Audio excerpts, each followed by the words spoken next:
Hi అండి. అందరికీ నమస్కారం. ఈ వీడియోలో మనం సుబ్రహ్మణ్య షష్ఠి రోజు పూజ ఎలా చేయాలి? సుబ్రహ్మణ్య స్వామి పూజ ఎవరు చేయాలి? సుబ్రహ్మణ్య స్వామిని పూజించడం వల్ల ఎలాంటి ఫలితాలు కలుగుతాయి? సుబ్రహ్మణ్య షష్ఠి రోజు పాటించాల్సిన నియమాలేమిటి? అలాగే ఆ రోజు ఏ ఏ మంత్రాలతో స్వామివారిని పూజించాలి? అనే విషయాలన్నింటి గురించి ఇప్పుడు మనం వివరంగా తెలుసుకుందాం. ఫ్రెండ్స్, మీరు మన ఛానల్ని కొత్తగా చూస్తున్నట్లయితే మన ఛానల్ని సబ్స్క్రైబ్ చేసి పక్కనే ఉన్న బెల్ ఐకాన్ని క్లిక్ చేయండి. నేను చేసే ప్రతి వీడియో మీకు నోటిఫికేషన్ రూపంలో ముందుగానే వస్తుంది. ముందుగా అందరికీ సుబ్రహ్మణ్య షష్ఠి శుభాకాంక్షలండి. ఓం స్కందాయ నమః. శ్రీ వల్లీ దేవసేన సమేత సుబ్రహ్మణ్య స్వామియే నమః. ఓం శం శరవణ భవాయ నమః. ఆ సుబ్రహ్మణ్య స్వామి యొక్క అనుగ్రహం వల్ల అందరూ బాగుండాలని మనస్ఫూర్తిగా కోరుకుంటున్నాను. మార్గశిర మాసంలో శుక్లపక్షంలో వచ్చే షష్ఠి రోజున సుబ్రహ్మణ్య స్వామి జన్మించారు కాబట్టి సుబ్రహ్మణ్య షష్ఠి అంటారు. అలాగే ఈ రోజును స్కంద షష్ఠి, సుబ్బారాయుడు షష్ఠి అని కూడా పిలుస్తారండి. అలాగే ఈరోజు స్వామివారు జన్మించిన రోజే కాదండి, స్వామివారి కళ్యాణం జరిగిన రోజు కూడా ఈరోజే. ఈరోజు చాలా మహిమగల అద్భుతమైన రోజండి. ఈ రోజు స్వామివారిని పూజించడం అస్సలు మిస్ చేసుకోవద్దండి. సుబ్రహ్మణ్య షష్ఠి రోజున ఉదయాన్నే నిద్రలేచి ఇల్లంతా శుభ్రం చేసి తలస్నానం చేసి ఎరుపు రంగు వస్త్రాలను ధరించి పూజ మందిరమును శుభ్రం చేసి దేవుడి ఫోటోలని విగ్రహాలకి గంధం కుంకుమ బొట్లు పెట్టి పువ్వులతో అలంకరించాలి. మీ దగ్గర సుబ్రహ్మణ్య స్వామి యొక్క ఫోటో ఉంటే ఆ ఫోటోకు పూజ చేయండి. సుబ్రహ్మణ్య స్వామి యొక్క ఫోటో లేని వారు శివ కుటుంబం ఫోటో ఉన్నా కూడా ఆ ఫోటోకి పూజ చేయొచ్చండి. ఆ శివ కుటుంబం ఫోటోలో శివుడు, పార్వతి, వినాయకుడు, సుబ్రహ్మణ్య స్వామి అందరూ కలిసి ఉంటారు.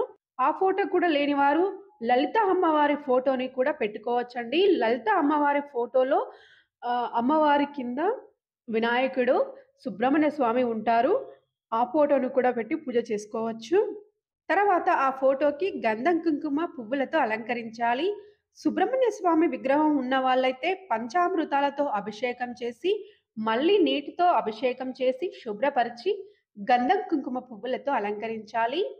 తర్వాత సుబ్రహ్మణ్య స్వామి ఫోటో లేదా విగ్రహం ముందు ఒక ప్లేట్‌ను తీసుకొని ఆ ప్లేట్‌లో షట్కోణం ముగ్గు వేయాలి అండి. షట్కోణం అంటే 6 కోణాలు. సుబ్రహ్మణ్య స్వామికి 6 ముఖాలు ఉంటాయి కాబట్టి షట్కోణం ముగ్గు వేసి పూజ చేయాలి. షట్కోణం ముగ్గు అనేది నేను వేస్తున్నట్టుగా ఉంటుందండి. ఒకసారి చూడండి. ఆ తర్వాత ఆ షట్కోణం మీద పసుపు కుంకుమలతో అలంకరించాలి. తర్వాత దాని మీద 6 ప్రమిదలను తీసుకోవాలండి. తర్వాత అందులో నువ్వుల నూనె గాని, ఆవు నెయ్యి గాని పోసి 6 వత్తులను వేసి పూజ కోసం సిద్ధం చేసుకొని ఉండాలి. సుబ్రహ్మణ్య స్వామికి 6 ముఖాలండి. 6 అంకె అంటే ఇష్టం కాబట్టి 6 దీపాలను వెలిగించాలండి. ఇక్కడ ప్రమిదలు కాకుండా బియ్యం పిండి, బెల్లం కలిపి చేసిన పిండి ప్రమిదలతో కూడా దీపారాధన చేస్తే చాలా మంచి ఫలితం అయితే ఉంటుందండి. తర్వాత చక్కగా ఎరుపు రంగు పువ్వులతో అలంకరించాలి. స్వామివారికి ఎరుపు రంగు అంటే ఇష్టం కాబట్టి మందార పువ్వులు గాని, ఎర్రని గులాబీ పువ్వులతో గాని పూజ చేయాలండి. అయితే చాలామంది నాకు కమెంట్ పెట్టారండి. సుబ్రహ్మణ్య స్వామి, కుమారస్వామి ఒకరేనా అని. ఇద్దరు ఒకరే అండి. తారకాసురుడు అనే రాక్షసుడిని సంహరించడానికి సుబ్రహ్మణ్య స్వామి జన్మించాడు. సుబ్రహ్మణ్య స్వామి జననం గురించి ఆల్రెడీ నేను వీడియో మన ఛానల్లో పెట్టానండి. చాలా క్లియర్‌గా తెలియజేశాను. ఆ లింక్‌ని కూడా కింద డిస్క్రిప్షన్ బాక్స్‌లో ఇస్తానండి. ఆ వీడియో చూస్తే మీకు సుబ్రహ్మణ్య స్వామి గురించి చాలా క్లియర్‌గా అర్థమవుతుంది. సుబ్రహ్మణ్య స్వామికి 6 ముఖములు ఉండడం వల్ల షణ్ముఖుడని, కృత్తికలు పెంచడం వల్ల కార్తికేయుడని, గౌరీ శంకరుల పుత్రుడు అవ్వడం వల్ల కుమారస్వామి అని పిలువబడ్డాడండి. అందుకే 6 కోణాలున్నటువంటి ఈ ముగ్గు వేసి శరవణ భవ అనే నామాన్ని రాయాలండి. సర్పరూపంలో ఉన్న శ్రీవల్లిని వివాహం చేసుకోవడం కోసం కుమారస్వామి సుబ్రహ్మణ్య స్వామిగా అవతరించారు. ఇలా అవతరించిన తర్వాతే వీరికి వివాహం జరిగిందండి. అది కూడా సుబ్రహ్మణ్య షష్ఠి రోజే జరిగింది. వివాహం ఆలస్యం అవుతున్న వారు ఈరోజు సుబ్రహ్మణ్య స్వామికి కళ్యాణం చేపిచ్చినా, లేదా సుబ్రహ్మణ్య స్వామి యొక్క కళ్యాణం గుడిలో అవుతున్నప్పుడు చూసినా కూడా వారికి కళ్యాణం అనేది తప్పకుండా జరుగుతుందని పురాణాలలో తెలియజేయడం జరిగినది. అలాగే సుబ్రహ్మణ్య స్వామికి ప్రతి మంగళవారం కూడా అభిషేకం చేసి పూజ చేస్తే చాలా మంచిదండి. 7 వారాలు గాని, 9 వారాలు గాని, 11 వారాలు గాని లేదా 21 వారాలైనా సరే స్వామివారికి పూజ చేస్తే చాలా మంచిదండి. ఇన్ని వారాలు చేస్తాము అని స్వామివారికి సంకల్పం చెప్పుకొని పూజను చేస్తే మీ కోరిక తప్పకుండా నెరవేరుతుందండి. ఈ పూజను ఆడవారైనా, మగవారైనా ఎవ్వరైనా చేయవచ్చండి. ఆడవారికి మధ్యలో ఆటంకం వస్తే ఆ వారాన్ని వదిలేసి నెక్స్ట్ వారం నుంచి చేసుకోవచ్చండి. ఈ పూజ ఇంట్లో అయినా చేయవచ్చండి. లేదంటే గుడిలో అయినా చేసుకోవచ్చు. ఈ పూజ చేయడం మాత్రం ఉదయం వేళలో చేస్తే చాలా మంచిదండి. తర్వాత దీపారాధన చేయాలి.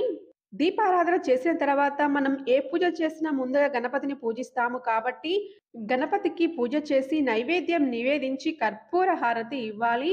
తర్వాత సుబ్రహ్మణ్య స్వామిని పూజించాలండి. సుబ్రహ్మణ్య స్వామి యొక్క అష్టోత్తరం చదువుతూ ఎరుపు రంగు పువ్వులతో గాని, ఎర్రని అక్షింతలతో గాని పూజ చేయాలి. లేదంటే ఓం శం శరవణ భవ అనే నామాన్ని 108 సార్లు చదువుతూ కూడా ఎరుపు రంగు పువ్వులు, ఎర్రని అక్షింతలతో పూజ చేయవచ్చండి. తర్వాత సుబ్రహ్మణ్య భుజంగ స్తోత్రం, సుబ్రహ్మణ్య అష్టకం, షష్ఠీదేవి అష్టోత్తరము, వల్లీదేవి అష్టోత్తరము, శ్రీ వల్లీ దేవసేన సమేత సుబ్రహ్మణ్య స్వామియే నమః, ఓం శం శరవణ భవాయ నమః, ఓం స్కందాయ నమః అనే నామాన్ని చదువుతూ పూజ చేయాలండి. మొదట ఈ పూజ ఎవరు చేయాలి అంటే అందరూ చేయాలి అండి. ముఖ్యంగా సంతానం లేకుండా బాధపడేవారు, కుజదోషంతో బాధపడేవారు, అలానే వివాహం ఆలస్యం అవుతున్నవారు, భార్యాభర్తల మధ్య అన్యోన్యత లేనివారు, అలానే రావుకేతు దోషాలు ఉన్నవారు, అలాగే కాలసర్ప దోషాలతో బాధపడేవారు తప్పకుండా సర్పారాధన చేయాలి. సర్పారాధన చేయడం వల్ల మీకు ఇలాంటి దోషాలు తొలగిపోతాయి. అలాగే సంతానం ఉన్నవారు కూడా ఆ సంతానానికి అపమృత్యు దోషాలు తొలగిపోవడానికి, ఆ సంతానం అభివృద్ధి పథంలో నడవడానికి ఈ రోజు సుబ్రహ్మణ్య స్వామి భార్య అయిన షష్ఠీదేవి సమేతంగా సుబ్రహ్మణ్య స్వామిని పూజించాలి. పూజ పూర్తయిన తర్వాత చలిమిడి, వడపప్పు, పానకం, బెల్లం, ఏవైనా పళ్ళను నైవేద్యంగా నివేదించాలండి. సంతానం కోసం చేసేవారైతే అరటి పండ్లను నైవేద్యంగా నివేదించకూడదండి. గింజలు ఉండే పండ్లను మాత్రమే నైవేద్యంగా నివేదించాలి. తర్వాత ధూపం చూపించి కర్పూర హారతి ఇవ్వాలి. తర్వాత చేతిలో ఎరుపు రంగు అక్షింతలు, పువ్వులు తీసుకొని మీ కోరికను నెరవేర్చమని స్వామివారికి చెప్పుకొని స్వామివారి పాదాల దగ్గర వేసి 6 ప్రదక్షిణలైతే చేయాలండి. మీకున్న సమస్యలను తీర్చమని వేడుకోవాలండి. సుబ్రహ్మణ్య స్వామి యొక్క పూజ అయితే తప్పకుండా ఫలితాన్ని అయితే ఇస్తుందండి. మీకున్న దోషాలన్నీ తొలగిపోతాయి. అయితే సుబ్రహ్మణ్య షష్ఠి రోజున ఈ పూజ చేసిన వారైతే ఉపవాసం ఉండాలి. నాన్ వెజ్ అయితే తినకూడదండి. బ్రహ్మచర్యం పాటించాలి. దగ్గరలో ఉన్న జంట నాగులని తప్పకుండా దర్శించాలండి. ఆ తర్వాత మీకు దగ్గరలో ఉన్న నాగసర్పాల గుడికి వెళ్లి పూజ చేయాలి. ఎప్పుడైనా ఏదైనా గుడికి వెళ్లే ముందు ఇంట్లో పూజ చేసి వెళ్ళాలి. ముందుగా మీరు జంట నాగులకి పూజ చేసే ముందు కాళ్ళు కడుక్కొని పూజని ప్రారంభించాలి. మొదట నీటితో అభిషేకం చేసి అక్కడంతా శుభ్రం చేసి ఆ తర్వాత మీరు మీ గోత్రనామాలను చెప్పుకోవాలి. గోత్రనామాలను చెప్పుకుంటూ స్వామివారికి పాలతో అభిషేకం చేయాలి. పాలతో అభిషేకం చేసిన తర్వాత మళ్ళీ నీటితో శుభ్రం చేసి స్నానం సమర్పయామి అని చెప్పుకోవాలి. ఇప్పుడు చక్కగా పసుపులో కొద్దిగా నీటిని కలిపి ముద్దలాగా చేసి ఆ పసుపు ముద్దని జంట నాగులకి రాయాలి. తర్వాత గంధం, కుంకుమ బొట్లు పెట్టాలి. ఆయనకి గంధం, పసుపు, కుంకుమలంటే చాలా ప్రీతి. తర్వాత పుష్పాలను అలంకరించాలి. ఎరుపు రంగు వస్త్రాన్ని కూడా స్వామివారికి సమర్పించాలి. ఆ తర్వాత స్వామి ముందు విస్తరి వేసి 6 వత్తులు కలిపి చేసిన దీపాన్ని వెలిగించి ఆ విస్తరి మీద ఉంచాలి. తర్వాత ధూపాన్ని చూపించాలి. ఇప్పుడు మీరు ఏ నైవేద్యాలు తెచ్చారో వాటిని పెట్టి నివేదించాలి. మీ వీలును బట్టి చిమ్మిలి, చలిమిడి, బెల్లం ఏవైనా పండ్లను స్వామివారికి సమర్పించాలి. స్వామికి అన్ని సమర్పించి స్వీకరించమని చెప్పి కొబ్బరికాయను కొట్టి ఆరతివ్వాలి. తర్వాత 6 ప్రదక్షిణలు చేసి సాష్టాంగ నమస్కారం చేయాలి. తర్వాత మీ ఇంటిలోని వారందరూ ఏదైనా ఒక పుష్పాన్ని చేతిలో పట్టుకుని మీ సంకల్పాన్ని అంటే మీ కోరికను మనసులో చెప్పుకొని స్వామివారి పాదాల వద్ద ఆ పుష్పం వేయాలి. తర్వాత మీరు ఏదైనా ప్రసాదం కావాలంటే అక్కడి నుండి తీసుకోవచ్చు. ఎరుపు రంగు వస్త్రాన్ని మాత్రం మీ ఇంటి యజమాని మెడలో వేసి ఇంటికి రావాలి. ముఖ్యంగా ఈ పూజ చేసిన వారు ఉపవాసం ఉండాలి. Non veg తినరాదు.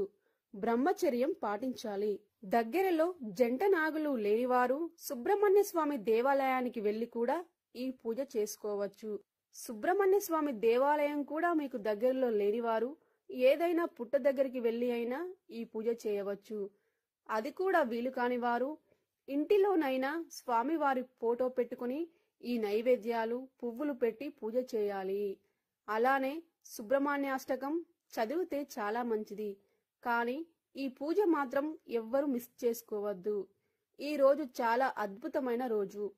ఈ పూజ చక్కగా చేస్తే మీకు ఏమి కావాలి అన్నా సుబ్రహ్మణ్య స్వామి ఇస్తారు.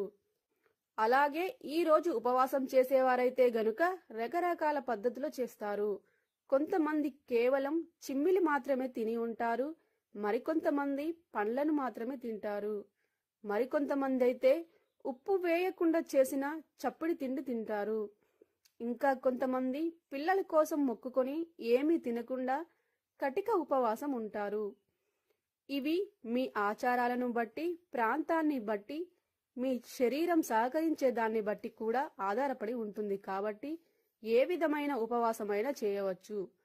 ఇక ఉపవాసం ఉండలేని వారైతే గనక మధ్యాహ్న భోజనం చేసి రాత్రికి ఏవైనా పండ్లని కాని ఫలహారాన్ని కాని తీసుకోవచ్చు. ఈ విధంగా ఏమి తిన్నా కూడా మధ్యాహ్నం 2 గంటల తర్వాత మాత్రమే తినాలి. ఒక్కసారి మాత్రమే తినాలి. మళ్ళీ మర్నాడు ఉదయం పూజ చేసిన తర్వాత మాత్రమే తినాలి. ఈ విధంగా సంతానం లేని వాళ్ళు సంతానం కోసం, సంతానం ఉన్నవారు పిల్లలు ఎల్లప్పుడూ కూడా ఆయురారోగ్యాలతో ఉండాలని కోరుకుంటూ, వంశాభివృద్ధి కోసం కూడా కోరుకుంటూ వల్లి దేవసేన సమేత సుబ్రహ్మణ్య స్వామికి పూజ చేసి ఆయన యొక్క కరుణా కటాక్షాలను పొందండి. ఎవరైతే సంతానం లేదని బాధపడేవారు, కుజదోషంతో బాధపడేవారు, అలానే వివాహం ఆలస్యం అవుతున్నవారు, భార్యాభర్తల మధ్య అన్యోన్యత లేనివారు, అలాగే రాహుకేతు దోషాలు ఉన్నవారు, కాలసర్ప దోషాలతో బాధపడేవారు సుబ్రహ్మణ్య స్వామిని తప్పనిసరిగా పూజించాలి.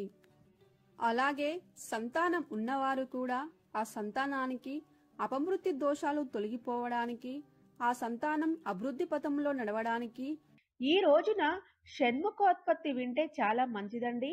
గర్భిణీ స్త్రీలు అయితే మాత్రం తప్పకుండా షణ్ముఖోత్పత్తి వీడియో వింటే మీకు ఉత్తమమైన సంతానం కలుగుతుందండి. కాబట్టి సుబ్రహ్మణ్య షష్ఠి రోజున తప్పకుండా షణ్ముఖోత్పత్తిని వినాలి. షణ్ముఖోత్పత్తి వీడియో మన ఛానల్లో ఉందండి. లింక్ ని కూడా కింద డిస్క్రిప్షన్ బాక్స్ లో ఇస్తాను. మీకు ఇంట్రెస్ట్ ఉంటే ఒకసారి తప్పకుండా చూడండి. ఫ్రెండ్స్, ఈ రోజు వీడియోలో సుబ్రహ్మణ్య స్వామికి ఏ విధంగా పూజ చేయాలి, ఆ రోజు ఉపవాసం ఏ విధంగా పాటించాలో తెలుసుకున్నారు కదా. ఫ్రెండ్స్, మీకు ఈ వీడియో నచ్చినట్లయితే లైక్ చేసి కమెంట్ రాయండి. Thank you for watching. Please subscribe my YouTube channel.